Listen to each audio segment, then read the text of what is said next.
जय श्री राम भक्तों स्वागत है आपका हमारा चैनल देववाणी में। भक्तों, आपको हमारी कथाएं कैसी लगती हैं हमें कमेंट करके ज़रूर बताएं। भक्तों, हमारी कथाओं को लाइक अधिक से अधिक करें, इन्हें शेयर करें और हमारे चैनल को अधिक से अधिक सब्सक्राइब करें। भक्तों, आपसे एक गुजारिश है, हमें इंस्टाग्राम पर फॉलो करें जिसका लिंक डिस्क्रिप्शन में दिया गया है। तो चलिए शुरू करते हैं आज की कथा। जय श्री राम भक्तों, सवालों की श्रृंखला में आप सबका स्वागत है। आज का प्रश्न है, बद्रीनाथ धाम कहाँ पर स्थित है? अपने उत्तर वीडियो में कमेंट करके अवश्य दें। चलिए आज की कथा श्रवण करते हैं। आज की कथा है चतुर कुम्हार और बैंगन की चोरी। आइए कथा श्रवण करें। बहुत समय पहले की बात है, किसी नगर में एक दानवीर राजा राज्य करते थे। वे बहुत ही धार्मिक प्रवृत्ति के थे। एक बार की बात है, राजा ने अपने सभी दरबारियों को भोजन के लिए आमंत्रित किया। उस राजा की सभा में एक बुद्धिमान कुम्हार, जो कि अपनी बुद्धि और चातुर्य से बहुत प्रसिद्ध था, वह भी वहां आमंत्रित हुआ। राजा के द्वारा तरह तरह के स्वादिष्ट पकवान बनाए गए। राजा सहित सभी दरबारी इन स्वादिष्ट पकवानों का मजा उठा रहे थे। उधर कुम्हार को इन सभी पकवानों में से सबसे अच्छी बैंगन की सब्जी लगी, लेकिन कुम्हार नहीं जानते थे कि यह कौन सा पकवान है। अब कुम्हार के मन में इस पकवान के बारे में जानने की बहुत उत्सुकता जागी और सबके सामने पूछ लिया कि यह कौन सा पकवान है। तब राजसीय माली ने बताया, कुम्हार, यह बिना बीज के बैंगन से बना हुआ पकवान है। इसे खास बैंगन की सब्जी के नाम से जाना जाता है। यह राजसीय बगीचे में लगा हुआ है। बहुत समय पहले इस बैंगन के बीज को एक परदेसी दे गया था। यह वही खास बैंगन थे जो राजा के महल के बाहर राष्ट्रीय बगीचे में लगे हुए थे। यह इसलिए खास है क्योंकि यह बैंगन बिना बीज के और चमकदार होते हैं। भोज खत्म होने के बाद जब कुम्हार घर पहुंचे तो अपनी बीवी के सामने उस भोज में खाई हुई बैंगन की सब्जी की तारीफ करते नहीं थक रहे थे। तारीफ सुनकर पत्नी बोली, अरे ऐसा क्या खास था उस बैंगन में जो आप तारीफ पर तारीफ किए जा रहे हैं? सभी बैंगन एक जैसे ही होते हैं और उनका पकवान भी स्वाद में लगभग एक ही जैसा बनता है।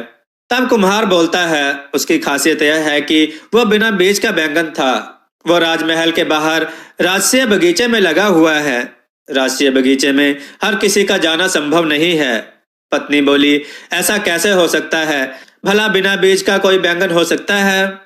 कुम्हार बोला, नहीं, मैं सच बोल रहा हूँ। इस बैंगन के बीज एक परदेसी दे गया था। यह बहुत ही खास बैंगन है। इसका पकवान बहुत ही स्वादिष्ट बनता है।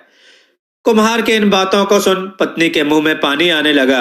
अब वह भी उस बिना बीज के बैंगन से बने पकवान का स्वाद चखने के लिए उत्सुक हो उठी और अपने लालच से भरे मन से बोली, यदि ऐसा है तो जरा मुझे भी चखने दो उसका स्वाद। जाओ, मुझे भी वो बैंगन लाकर दो, हम उसे घर पर पकाकर खाएंगे।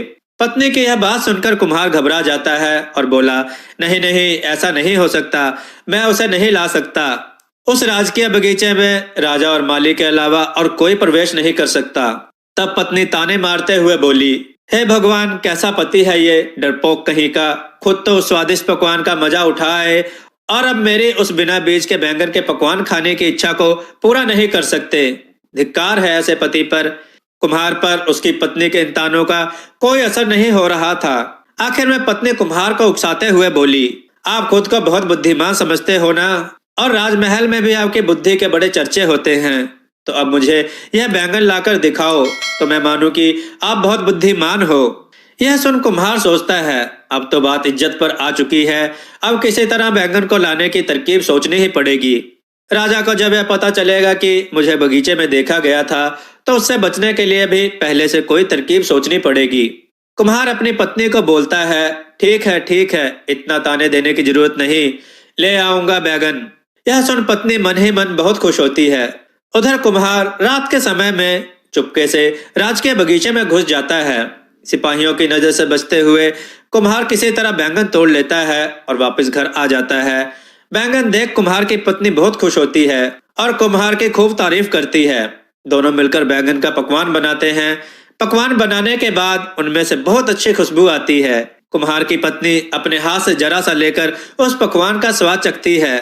स्वाद चखते ही पत्नी के चेहरे पर मुस्कान आ गई और बोली, यह तो सच में बहुत स्वादिष्ट है। इतना स्वादिष्ट बैंगन मैंने आज तक नहीं खाया। जाओ बेटे को भी जगा दो, उसे भी यह पकवान खाने को दो। जाओ जल्दी से उसे लेकर आओ, वो आज बिना भोजन किए जल्दी सो गया है। कुम्हार कहने लगा, नहीं नहीं, वो बच्चा है, वो सबको बता देगा कि रात को मैंने स्वादिष्ट पकवान खाया। इससे बात राजा तक पहुंच सकती है तो सबको शक मुझ पर ही होगा और मुझे इसके लिए दंड मिल सकता है। पत्नी बोलती है, अरे घबराओ मत, वो किसी को नहीं बताएगा, मैं उसे समझा दूंगी। तब कुम्हार एक तरकीब सोचता है। बेटे को जगाने के लिए जानबूझकर एक लोटे में पानी भर लेता है, फिर बेटे के पास जाकर अपने हाथों में पानी लेकर अपने बेटे की आंखों पर छिड़क देता है। कुम्हार का बेटा आंगन में गहरी नींद में सो रहा था। बेटे की जैसे ही नींद टूटती है तब कुम्हार कहता है, बेटा जागो, देखो बारिश हो रही है, उठो नहीं तो भीग जाओगे। चलो आओ उधर चलो, तुम्हारे लिए बहुत सुंदर पकवान बनाया है। बेटे ने उस पकवान का स्वाद चखा तो पूछने लगा, माँ यह क्या है? तब माँ बोली, बेटा यह बैंगन की सब्जी है। उसके बाद तीनों बैठकर बिना बीज के बैंगन से बनी हुई सब्जी का आनंद उठाते हैं। अगले दिन सुबह राजकीय बगीचे में जब माली पहुंचता है तो देखता है कि बैंगन के पत्ते टूटे हुए हैं और कुछ बैंगन भी गायब हैं। राजकीय माली समझ जाता है कि जरूर रात को किसी ने बगीचे में आकर बैंगन की चोरी की है। माली तुरंत राज दरबार पहुंचता है और राजा को इसकी सूचना देता है।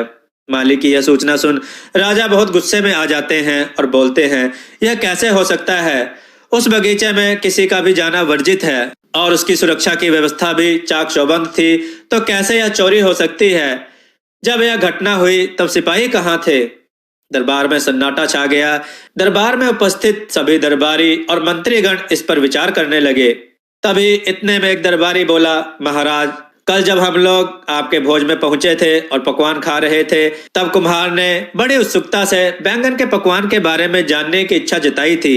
हो सकता है उसी ने इसकी चोरी की हो। कुम्हार भी उसी दरबार में बैठे थे और सब सुन रहे थे। तब राजा बोलते हैं, कुम्हार तुम इस बारे में क्या कहना चाहोगे? तब कुम्हार बड़ी चतुराई से बोलता है, महाराज यदि मैं सच बोलूंगा भी तो कोई मेरी बात पर विश्वास नहीं करेगा। यह माना जाता है कि बच्चे हमेशा सच बोलते हैं, तो क्यों ना मेरे बेटे को बुलाकर ही पूछ लिया जाए कि रात को खाने में क्या बना था। तब कुम्हार के बेटे को बुलाया जाता है और पूछा जाता है कि बेटा बताओ कल रात तुमने खाने में क्या खाया? तब बेटा बड़ी ही मासूमियत से बोलता है, मैंने कल रात स्वादिष्ट बैंगन की सब्जी खाई थी। यह सुन राजा कुम्हार को गुस्से भरी नजरों से देखने लगते हैं और बोलते हैं, कुम्हार तुमने ऐसा क्यों किया? तुमने मुझसे बोला होता मैं खुद तुम्हें वह बैंगन ऐसे ही दे देता। तब कुम्हार डरते हुए बड़े ही चतुराई से बोलता है, महाराज कल बेटा खेल कूद कर बहुत थक गया था और भोजन किए बिना ही जल्दी ही सो गया था। फिर जब भोजन के लिए बेटे को जगाया तो बेटा आधी नींद में था। इतने में बेटा भी बोलने लगा, यह सच है महाराज, मैं आंगन में सोया हुआ था कि अचानक बारिश शुरू हो गई और मेरे पिताजी मुझे अंदर ले गए। बेटे की इतनी बात सुनते ही सबको यकीन हो गया कि कुम्हार सच बोल रहा है, क्योंकि बच्चा बोल रहा था कि कल रात को बारिश हुई थी, जबकि रात को बारिश नहीं हुई थी। तब राजा सोचते हैं कि बच्चा जरूर नींद में था, इसलिए बच्चा आधी नींद की वजह से समझ नहीं पाया होगा कि उसने रात को खाने में क्या खाया था। अब इस बात को यहीं खत्म कर दिया जाए। राजा ने सभी मंत्रियों से कहा, इस बात का निपटारा यहीं पर खत्म होता है। इस तरह कुम्हार के द्वारा रात को बच्चे की आंखों में पानी छिड़कने की तरकीब बहुत काम आई, क्योंकि कुम्हार जानता था उसे राज दरबार में इस बात के लिए जरूर पूछा जाएगा। अगले दिन कुम्हार और राजा बगीचे में टहल रहे थे। तभी राजा बोलते हैं, कुम्हार मैं अभी भी अचंभे में हूँ कि आखिर चोरी किसने की। तब कुम्हार राजा को सच बात बता देता है। यह सुन राजा बहुत खुश होते हैं कि इतनी सी बात पर इतना बवाल हो गया। चोर बगल में और ढिंढोरा पूरे शहर में। इस तरह कुम्हार ने खुद को बचा लिया और माफी भी मांग ली। दोस्तों आपको यह कथा कैसी लगी? अपने विचार और सुझाव कमेंट में जरूर दें। हमारी कथाओं को लाइक करें, हमारे चैनल को सब्सक्राइब करना ना भूलें, हमारी कथाओं को शेयर जरूर करें जिससे लोगों को अच्छा ज्ञान प्राप्त हो। जय श्री राम भक्तों।